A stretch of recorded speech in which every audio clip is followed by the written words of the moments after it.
What if I told you one of the most prestigious watch brands in the world? Yes, I'm talking about Rolex. Actually has divine inspiration connected to it. Yep, that's right. See, its founder, Hans Wilsdorf, claimed while riding a stagecoach that he heard a voice whispering the name Rolex to him. What if I also told you that throughout Rolex's history that it has aligned itself with significant biblical numbers, including the number 29? Time itself is deeply spiritual. See, the Bible tells us inside of Ecclesiastes 3 that to everything there is a season and a time for every purpose under heaven. So today we're diving into the history of Rolex, not just as a luxury watch brand, but as a symbol of divine timing. We're going to look at some biblical parallels and even a hidden lesson on Jubilee. But before we dive in, make sure that you subscribe here, where I love to connect history. I love to connect faith. I love to connect culture. And most importantly, I love to connect with you in ways that you never thought expected. And here's the thing. If you find today's episode intriguing, do me a favor, share it with someone. Share it with the person who loves history, person who loves watches, or a person who just loves a good story. So let's talk about Rolex. Hans Wilsdorf was a man of precision, but also of intuition. When he founded Rolex in 1905, he struggled to find the right name for his brand. He wanted something that would be short, universal, easy to remember. And then it came to him. He later said, and I quote, "I tried combining the letters of the alphabet in every possible way. But one morning while riding on the upper deck of a horse-drawn omnibus in London, a voice whispered, 'Rolex,' in my ear." Now, that might not sound like a biblical moment, but let's pause here for a second. How many times in scripture do we see God speak to people in unexpected ways? Moses hears God from a burning bush. Samuel hears God calling him in the middle of the night. Paul is knocked off his horse by a divine voice. Wilsdorf didn't claim it was the voice of God. But isn't it interesting that the name of what would become the most recognized watch brand in history wasn't invented, but it was given? Could it be that even in business, divine timing and divine whispers are at work? There are some biblical connections. So let's talk about numbers.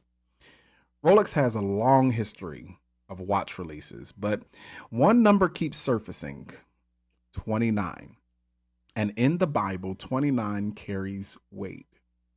First, consider this.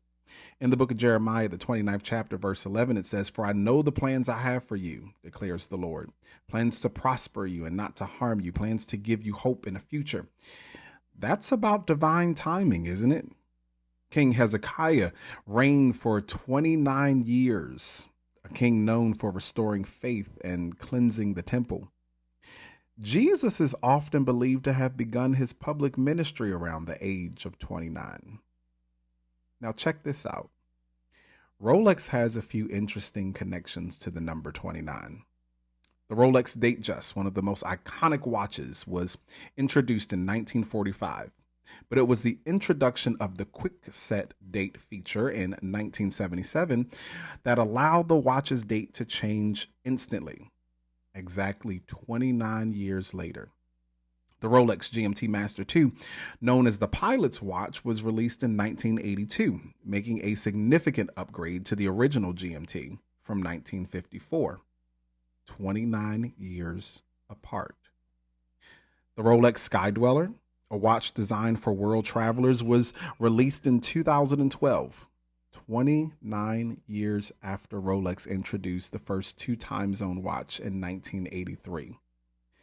Now, is this coincidence? Maybe. But it's fascinating how often divine timing aligns with real-world events. So let me ask you, how often do we rush the process instead of trusting timing? If Rolex, a company built on precision, has moments that align with biblical numbers, isn't it possible that the delays in your life aren't delays at all, but rather divine alignments? Now let's talk about the Jubilee bracelet in the year of freedom. Rolex introduced the Jubilee bracelet in 1945 to celebrate the company's 40th anniversary. But the name Jubilee isn't just a fancy marketing term. No, it's deeply biblical. See, in the Bible, the year of Jubilee occurred every 50 years.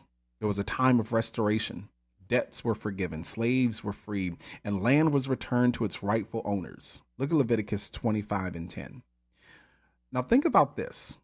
Rolex named this bracelet Jubilee on an anniversary, a milestone moment. And what do watches measure? Time. It's almost poetic. Every Rolex with a Jubilee bracelet is a reminder of freedom, restoration, and divine timing. And speaking of restoration, did you know Rolex operates as a nonprofit? Most people don't.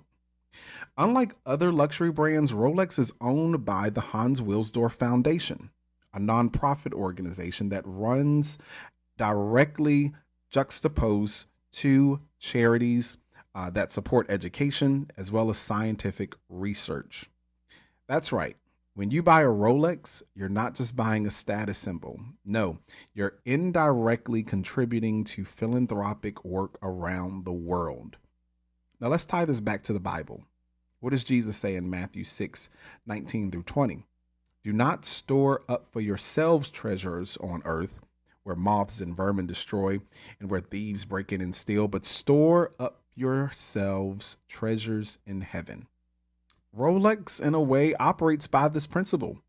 It doesn't just hoard its wealth. No, it gives back. So let's bring it all together. Rolex's name came from a whisper, just like how God speaks in still small voices. The number 29 keeps showing up in its history, just like it does in scripture. The Jubilee bracelet reminds us of restoration and freedom.